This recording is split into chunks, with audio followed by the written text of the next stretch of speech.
Have you ever wondered what a spinning figure skater, a distant galaxy, and the Hubble Space Telescope could possibly have in common?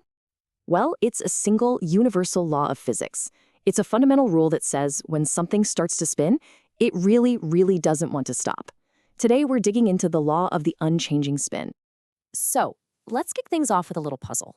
Imagine you're an engineer and you're controlling, say, the James Webb Space Telescope. Your job is to point it at a newly discovered galaxy. But here's the catch. Out in the total vacuum of space, there's no air, there's no water, there's literally nothing to push against. So how in the world do you turn it? The answer, believe it or not, isn't some crazy, complicated piece of engineering. Nope, it's a fundamental law of physics. And it's one that connects that super high-tech satellite not just to the graceful spin of an ice skater, but to the incredibly violent birth of a collapsing star. Okay, so to really get a handle on this cosmic spin rule, we actually need to start with its simpler, more familiar cousin, motion in a good old straight line. You probably remember this term from science class, right? Linear momentum. It's a really straightforward idea. It's just an object's mass multiplied by its velocity. So the heavier something is, and the faster it's going, the more momentum it has. Simple as that. And here is the golden rule for anything moving in a straight line. If you stick it in a closed system, meaning no outside forces are pushing or pulling on it, its total momentum cannot change. It's conserved. It has to stay the same. This little example makes the idea totally clear. So block 1 is moving, right? It's got momentum. Then, bam, it collides with block 2, which is just sitting there. Now, the key here is that during that collision, all the forces are internal. They're just happening between the two blocks.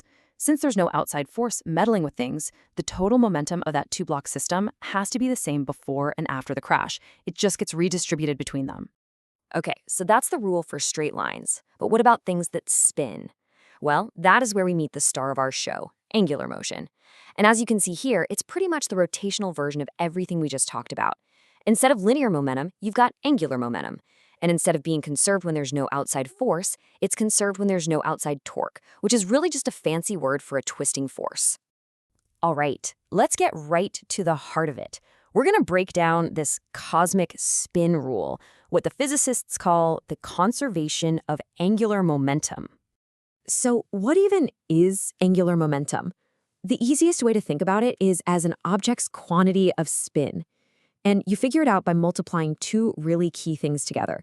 It's rotational inertia and its angular velocity, which is basically just how fast it's spinning. Now, spin speed is pretty intuitive, but what on earth is rotational inertia? This is the secret sauce. It's not just about how heavy something is, it's about where that mass is located. If the mass is all spread out, really far from the center of the spin, the rotational inertia is high. You can almost think of it as being rotationally clumsy. It's harder to get it spinning in the first place, and it's also harder to stop. And all of this leads us right to the fundamental law itself. It says, if you have a spinning system and there are no external torques, no twisting forces acting on it, then its total angular momentum cannot change, period. It has to stay constant. Let's just boil all that down to the one practical thing you need to remember. Since angular momentum is rotational inertia times spin speed, and that total value has to stay the same, they have this inverse relationship. It's like a seesaw. If you decrease an object's rotational inertia, say by pulling its mass closer to the center, its spin speed absolutely must increase to keep the whole thing in balance. So with that rule now in our back pocket, let's circle all the way back to our initial puzzle. How does this law help us steer a satellite in the total absolute emptiness of space?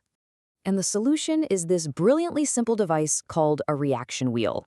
Here's the play-by-play. At the start, the satellite and this heavy wheel inside it are perfectly still. The total angular momentum is 0. Then an internal motor spins that wheel in one direction, let's say clockwise. But remember the rule, the total angular momentum of the whole system has to stay 0. So to conserve that momentum, the body of the satellite itself must start to rotate in the opposite direction. And just like that, you get a perfect, silent turn with no rockets required. You know, this isn't just a neat trick for aerospace engineers. This principle is at work literally all around us, from the Olympic ice rink all the way to the hearts of distant galaxies. I mean, here's the classic example we all recognize, the figure skater. When her arms are stretched way out, her mass is spread far from her center. That gives her a really high rotational inertia, so she spins pretty slowly. But the second she pulls her arms in, she dramatically lowers her rotational inertia. And what happens? To conserve angular momentum, her spin speed has to just go through the roof. It's exactly what the law predicts. As her rotational inertia goes down, her angular velocity, her spin speed, has to go up to keep that total product, that total momentum, exactly the same. It is perfect physics in action. Now let's take that exact same idea and just blow it up to cosmic proportions. See, a star starts its life as this huge, slowly swirling cloud of gas, spread out over trillions of miles. It has a gigantic rotational inertia, but its spin is almost impossibly slow. But then, gravity starts to pull all that material inward, and the cloud collapses. Its rotational inertia plummets. And just like that skater pulling in her arms, the brand new star starts to spin incredibly fast. But believe it or not, it gets even more extreme. At the end of its life, a really massive star can collapse under its own gravity into what's called a neutron star, an object that has the mass of our sun, but squeezed into a ball that's only the size of a city. Now, this is the most extreme example of decreasing rotational inertia in the entire universe. And the result? Well, it's just mind-boggling.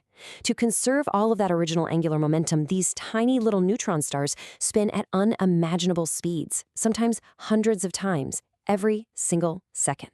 In fact, this insane spin speed led to one of the most exciting astronomical discoveries of the 20th century. And it all started with a mysterious signal that some people seriously thought might be from aliens. So get this. In 1967, astronomers detected this incredibly regular radio pulse coming from deep space, repeating with almost perfect clockwork precision. It seems so unnatural that they playfully labeled the source LGM-1 for Little Green Men 1. But the truth was even more fantastic than aliens. What they'd actually discovered was a pulsar, a rapidly spinning neutron star whose beam of radiation was sweeping past Earth with every single rotation, just like a cosmic lighthouse.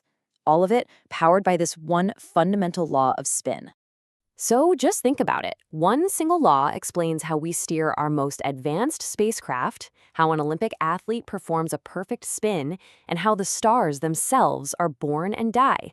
It's a truly fundamental rule of our universe, which of course leaves us with one last question. Where else is this law of unchanging spin hiding? Right there in plain sight.